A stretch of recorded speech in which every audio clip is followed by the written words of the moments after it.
입니까? 예, 저도 새벽 예배 끝나자마자 가서 투표하고 왔습니다. 요즘에는 그 투표 인증 이 사진을 찍는 용지가 있는 거 혹시 아시나요?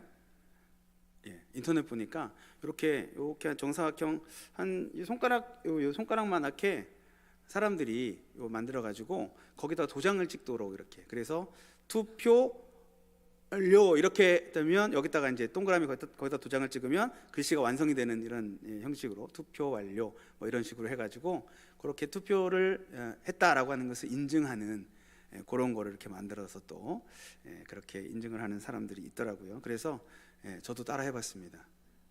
그래서 사진도 찍었는데 뭐 딱히 보여드릴 수는 없고 나중에 기회가 되면 찾아오시면 제가 보여드리도록 하겠습니다. 자, 세상의 모든 유명 인사들 주위에는 저절로 팬들이 모여듭니다.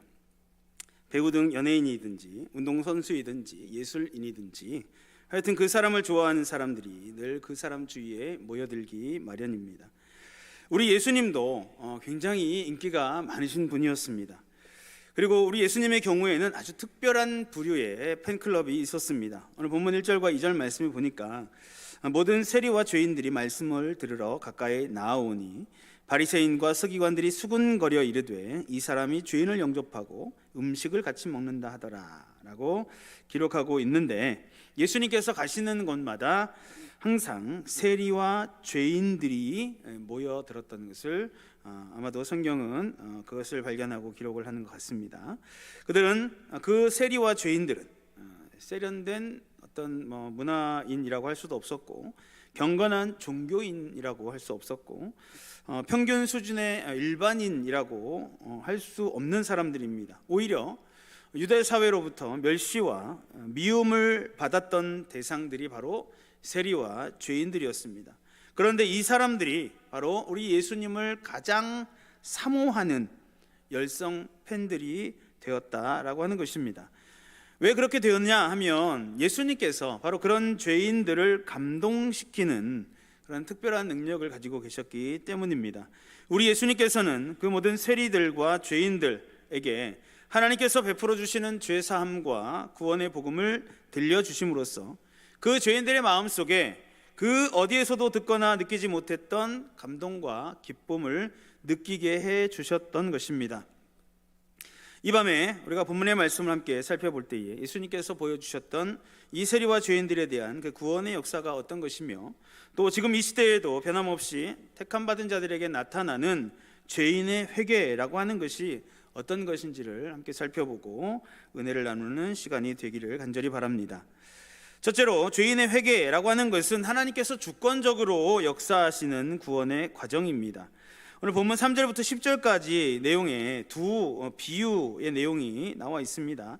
여기 나오는 이른 양의 비유와 이른 드라크마의 비유, 이 두 가지 비유는 특별한 해석을 할 필요 없는 간단한 그 말 그대로 예수님께서 말씀하신 그대로 우리가 이해하면 되는 비유입니다. 이 비유들이 똑같이 강조하고 있는 내용은 바로 잃은 것을, 잃어버렸던 것을 찾게 된 기쁨 이라고 하는 것입니다.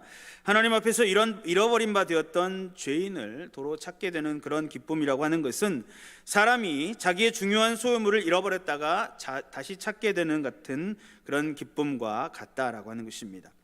그리고 11절부터 이어지는 이 탕자의 비유, 우리가 흔히 이야기하는 탕자의 비유, 이 비유의 결론에 해당되는 마지막 절 32절 말씀에 보면 이 내 동생은 죽었다가 살아났으며 내가 잃었다가 얻었기로 우리가 즐거워하고 기뻐하는 것이 마땅하다 하니라 라고 말씀하고 있는데, 이 말씀에도 역시 똑같은 그런 결론이 나타나고 있습니다. 잃어버렸다가 다시 찾게 되는 기쁨입니다. 이 첫 번째, 두 번째 비유와 탕자의 비유는 조금 다른 점이 있기는 있습니다. 탕자의 비유에서 주된 내용은 탕자 자신의 언행으로서 그야말로 죄인 하나가 회개하는 과정을 잘 묘사해주는 감동적인 그러한 비유입니다. 하지만 회개라고 하는 것이 사람 편에서의 체험과 고백과 행동만으로 이루어지는 것은 결코 아닙니다. 죄인의 회개가 이루어지기 위해서는 사람 쪽에서 어떤 행위를 하기 이전에 반드시 먼저 선행되어야 하는 것이 있는데, 그것은 바로 잃은 양의 비유와 또 잃은 드라크마의 비유가 강조하고 있는 내용입니다. 이 두 앞에 기록된 비유에서 보면 잃어버려진 쪽, 즉 길을 잃은 양과 또 잃어버리게 된 드라크마는 그 잃어버려진 상태가 수동적입니다.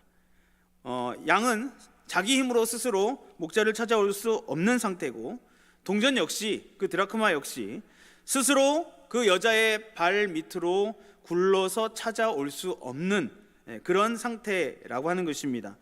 그렇기 때문에 이들을 찾게 되는 과정은 전적으로 목자와 여자의 정성과 노력에 달려 있습니다.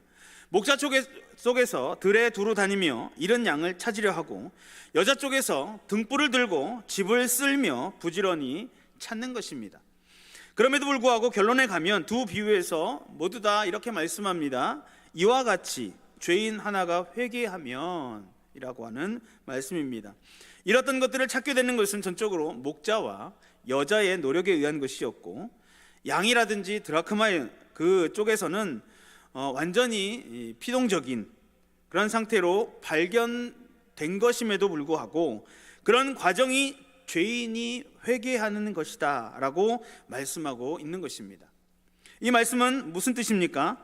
바로 죄인이 회개하는 과정이 하나님 편의 주권적인 역사에 의한 것이다 라고 하는 것입니다.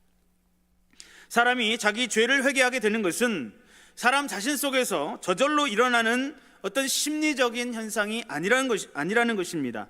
죄인의 회개는 오직 하나님께서 먼저 죄인을 찾아주셨기 때문에 일어나게 되는 과정입니다. 하나님 편에서 길 잃은 양을 찾고 하나님 편에서 잃어버렸던 드라크마를 찾듯이 이 땅의 죄인들을 구원하시기 위해서 먼저 하나님의 주권을 행사하셨습니다. 그런 하나님의 주권적인 역사로 말미암아 택함을 입은 자의 심령 속에 회개라고 하는 영적인 작용이 일어나게 되는 것입니다. 우리가 만약에 이런 사실을 깨달았는데 시인하지 않으면 그 회개라는 것은 결국 나 자신을 높이는 일이 되고 맙니다. 회개라고 하는 것이 하나님께서 주도하는 과정이 아니라고 한다면 그것은 전적으로 인간 자신의 양심의 작용의 결과가 되는 것입니다. 그것은 곧 사람이 하나님 없이 스스로 양심만 가지고도 선하고 옳고 의로운 것을 찾을 수 있다라고 하는 말이 되는 것입니다. 언뜻 듣기에는 이것이 우리가 그럴듯하고 또 당연한 말 같고 아주 논리적인 말 같지만, 사실상 이 말은 사단이 하와를 유혹할 때 했던 말, 너희 눈이 밝아서 하나님과 같이 될 것이다, 선악을 알게 될 것이다 라고 말했던 거짓말과 똑같은 소리인 것입니다. 결국 그렇게 되면 사람 자신의 도덕적인 판단과 행위가 종교의 본질이 될 수밖에 없는 것이고, 사람의 양심이 하나님의 선택보다 더 높게 쳐주는 그런 인본적인 우상 종교가 되고 마는 것입니다. 그러므로 우리는 기억해야 합니다. 사람이 자기 죄를 회개함에 있어서 분명히 양심이라고 하는 것이 작용이 되지만, 그 양심을 사용하시는 분은, 그 양심을 회개하도록 만드시는 분은 하나님이시고, 그 모든 회개의 과정은 하나님의 주권적인 역사에 달려있다라고 하는 것입니다. 이러한 사실을 오늘 본문을 통하여서 깨닫고 인정할 줄 아는, 그래서 자신에게 회개하는 양심이 일어나게 해주시는 하나님께 모든 영광을 돌릴 줄 아는 성도님들이 되시기를 주님의 이름으로 축복합니다. 둘째로, 죄인의 회개는 하나님을 떠났던 비참한 상태를 벗어나 하나님께 돌아가는 것입니다. 본문 11절부터 24절까지 기록된 내용을 중심으로 함께 살펴보도록 하겠습니다. 이 탕자의 비유, 이 비유는 너무나 유명한 것입니다. 많은 교훈을 우리가 찾아낼 수 있습니다. 그런데 지금은 그 중에 한 가지만 우리가 살펴보려고 합니다. 그것은 바로 둘째 아들, 즉 탕자의 생각과 경험과 행위를 통하여서 반영되는 사실, 즉 죄인이 회개에 이르게 되는 과정입니다. 이 둘째 탕자에게 어떻게 회개할 마음이 일어나게 되었습니까? 17절을 보시면, 이에 스스로 돌이켜 이르되 내 아버지에게는 양식이 풍족한 품꾼이 얼마나 많은가, 나는 여기서 줄여 죽는구나 라고 기록하고 있습니다. 여기서 스스로 돌이켜라고 하는 말은 정신이 들어서 생각하기를 이라고 하는 뜻입니다. 이 탕자는 자기가 아버지를 떠났을 때와 아버지 곁에 있을 때의 차이가 얼마나 큰 것인지 이제야 비로소 깨닫게 되었습니다. 그는 처음에는 아버지 곁을 떠나도 돈만 있으면 아무런 문제 없이 살 수 있을 것이라고 생각했습니다. 그래서 자기 몫으로 돌아올 유산을 미리 받아 챙기고 그것을 다 자기가 챙겨서 가방에 넣고 먼 나라로 떠났던 것입니다. 하지만 그 결과 그 인생은 허랑방탕한 인생이 되었습니다. 그가 믿었던 모든 물질은 다 낭비되고 없어져 버렸습니다. 엎친 데 덮친 격으로 그 나라에 크게 흉년까지 들었습니다. 그리고 그가 겨우 얻은 일자리라고 하는 것은 남의 돼지를 키우는 일이었는데 그것조차도 그 일을 해봤자 자기가 입에 풀칠하는 것조차 어려운 그러한 삶을 살게 되었습니다. 정말 비참하기 이를 데 없는 인생으로 전락하게 된 것입니다. 바로 그때 그 탕자는 정신이 들었습니다. 그는 자기의 이 비참한 현실이 바로 아버지의 곁을 떠났기 때문이다 라고 하는 것을 깨닫게 되었습니다. 바로 그 순간에도 자기 아버지 곁에 있는 사람들은 자기 형은 말할 것도 없고 그 아버지를 섬기고 있던 품꾼들까지 양식이 풍족하다라고 하는 사실을 생각해냈습니다. 바로 그 차이, 지금이라도 아버지 곁에 돌아가면 살 수 있고 끝까지 아버지를 떠나 살면 결국에는 굶어서 죽을 수밖에 없다라고 하는 이 차이를 이 탕자는 그제서야 스스로 돌이켜 깨닫게 된 것입니다. 그래서 그는 아버지께로 돌아갈 생각을 합니다. 하늘과 아버지께 죄를 지은 것을 생각하면 낯을 들 수도 없지만 아버지의 아들이라고 하는 일컬음을 도무지 감당할 길 없는 그런 부끄러운 모습이지만 그 아버지 곁에 있는 품꾼만이라도 되었으면 좋겠다라고 하는 마음을 가지고 그 아버지 곁에 있는 것만 되면, 가능하면 더 이상 바랄 것이 없다라고 하는 마음으로 이 둘째 아들은 아버지께로 돌아가려고 하는 결단을 내린 것입니다. 이것이 바로 죄인이 회개하는 모습입니다. 하나님의 곁에서 멀어지면 그 인생은 죽을 위험만 가득한 길 잃은 양의 신세이고 아무데도 가치 있게 사용되지 못할 잃어버려진 동전의 처지라고 하는 것을 우리는 깨달아야 합니다. 하나님이 없으면 내 마음대로 자유롭게 살 수 있을 것 같지만 그러나 그 생각이 얼마나 어리석은 착각이었는지 우리는 금세 깨닫게 되는 것이고, 돈만 있으면 내 인생의 다른 문제는 조금 더 걱정할 것이 없다라고 생각했던 그 사고방식이 얼마나 어리석은 가치관이었는지를 깨닫게 될 것이기 때문입니다. 하나님을 떠난 인생은 스스로 자기 정욕의 종이 되어 매여 살다가 내세의 영벌의 지옥에 떨어질 수밖에 없다라고 하는 것을 우리는 이제 스스로 돌이켜 볼 줄 알아야 하는 것입니다.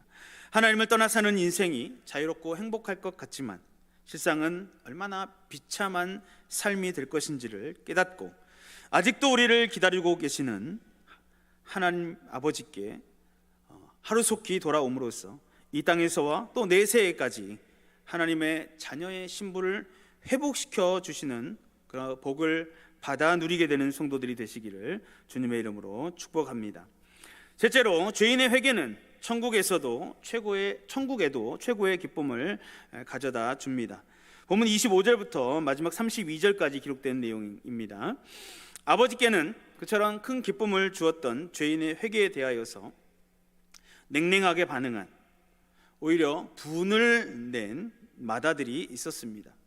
이 마다들은 그날도 밭에 있다가 돌아오는 길이었습니다. 두말할 것 없이 그는 지금까지 그래왔던 것처럼 아버지의 일을 성실히 돕고 있었습니다. 그는 여러 해 동안 아버지를 섬겨 그 명을 어김이 없는, 그야말로 부모를 공경하고 부모에 순종할 줄 아는 아들이었습니다. 또한 아버지의 살림을 창녀들과 함께 삼켜버린 그 동생과는 비교조차 할 수 없을 만큼 모범적인 삶을 살았던 효자였습니다. 하지만 이 비유의 탕자가 앞에 나왔던 1절에 나왔던 세리와 죄인들을 가리키는 것이라면 이 첫째 아들 맏아들은 누구를 가리키는 것이겠습니까? 그 세리와 죄인들을 멸시하고 예수님을 비방하던 바리새인과 서기관들을 가리켜 하신 말씀일 것입니다. 이 바리새인과 서기관들은 객관적으로 볼 때는 정말 모범적인 종교인들이었습니다. 율법을 지키기 위해서 온갖 노력을 다 기울이고 구약을 필사하고 또 그 성경을 연구하는 나무랄 데 없는 맏아들이었던 것입니다.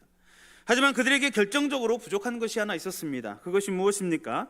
그것은 바로 잃은 아들을 찾아서 기뻐하는 아버지의 기쁨, 아버지의 마음을 전혀 헤아릴 줄 몰랐다라고 하는 것입니다.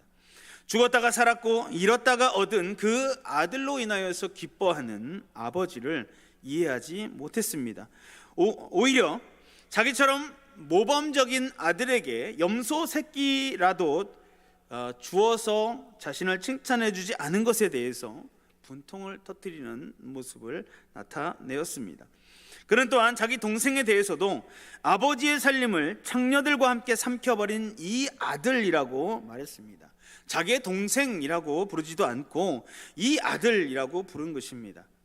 그 맏아들은 자기의 행한 모든 것들을 근거로 자기 나름대로 다른 사람을 판단하고 있는 것입니다.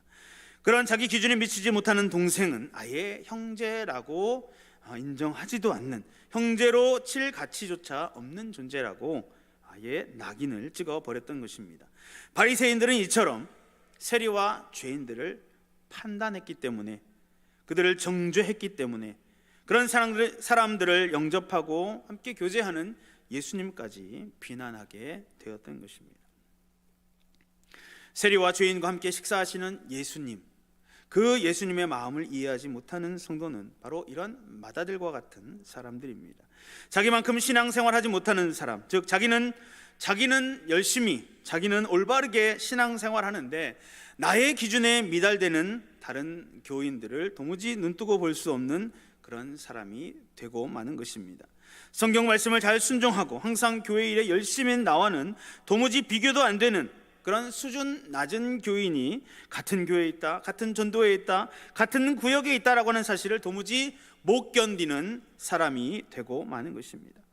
그런 사람의 마음에는 이 잃었던 것을 찾게 된 기쁨이라고 하는 것은 결코 생길 수가 없고 오직 차갑고 냉랭한 경멸만이 가득 차 있게 되는 것입니다. 하지만 교회는 어떤 한 사람의 모범적인 성도, 모범적인 직분자, 모범적인 목사의 신앙 수준이 기준이 되어서 거기 통과되는 사람만 모이는 곳이 결코 아닙니다. 교회는 너나 할 것 없이 다 자기 자신을 오직 세리요 죄인인 줄 알고 고백하는 자들이 예수 그리스도 앞에 모이는 곳입니다. 나보다 신앙생활을 좀 못한다고 여겨지는 교인이 보이면 그 순간에 자기 자신이야말로 그 교인보다 더 못한 죄인이라고 회개할 줄 알아야 하는 것입니다. 사회적으로나 인간적으로나 나보다 훨씬 못해 보이는 사람과 나란히 앉게 되면 그 자리에서 그 즉시 자신이야말로 예수님 앞에서는 그 교인보다 몇 배 더 형편없는 세리와 같은 인생이다라고 고백할 수 있어야만 우리 교회는 그 예수님을 식탁의 주인으로 모시고 다 함께 기쁨의 잔치를 나눌 수 있게 되는 것입니다. 이처럼 지상교회에서 세리와 죄인들이 예수 그리스도 앞에서 회개하는 것은 저 천국에 계신 우리 주님과 하나님의 사자들 앞에도 최고의 기쁨이 됩니다. 죄인이 하나님 앞에서 회개함으로써 누리게 되는 기쁨이 없는 교회는 그저 사람들끼리 교제에서 얻는 정도의 기쁨만 남게 될 것이고, 죄인을 전도하여 회개시킬 줄 모르는 교회는 하늘 보좌에 계신 우리 주님 앞에 아무런 기쁨도 드리지 못하는 그런 염치 없는 존재가 되고 마는 것입니다. 그러므로 자신의 죄를 회개할 때 넘치도록 베풀어 주시는 하나님의 은혜를 먼저 체험하고 회복의 기쁨을 누리며, 또한 친구와 이웃들을 전도하여 함께 구원받는 자리에 이르게 함으로써 저 천국에서도 기쁨의 환호성이 넘치게 만드는 복된 성도들이 다 되시기를 주님의 이름으로 축복합니다. 성도 여러분, 바리새인들은 신앙생활에 관한 한 모든 것이 완벽하게 구비되어 있는 것처럼 보였습니다. 그들은 율법의 한 구절 한 구절, 한 단어 한 단어까지 줄줄 외우던 사람들이었습니다. 자기들 딴에는 완벽한 경건인이 되겠다고 남들보다 여러 배, 수십 배 노력하던 사람들이었습니다. 정기적으로 많은 기도의 시간을 가졌으며 일주일에 2차례의 금식도 예사롭게 행했던 그러한 사람들이었습니다. 하지만 그들의 신앙에는 결정적인 약점이 있었습니다. 그것은 바로 자기 자신의 죄에 대한 참된 회개가 없었다는 것입니다. 참된 회개, 죄의 회개가 빠진 그들의 종교 생활은 자연히 외식밖에 남지 않게 되었고, 죄의 회개가 선행되지 않았던 그들의 경건은 구원의 길로 인도할 수 없는 헛수고의 삶이 될 수밖에 없었던 것입니다. 우리가 세례 서약할 때 4가지 서약을 하게 됩니다. 가장 먼저 나는 하나님 앞에 죄인인 줄 알며 마땅히 그 진노를 받을 만한 자라고 고백하는 것입니다. 이것이 매우 중요합니다. 이 죄의 고백과 회개가 선행되지 않으면 이어지는 2번째 서약, 3번째, 4번째 서약 역시 하나님 앞에서 할 수 없기 때문입니다. 그리고 우리는 회개하는데 무슨 어렵고 복잡한 미사여구를 할 필요가 전혀 없습니다.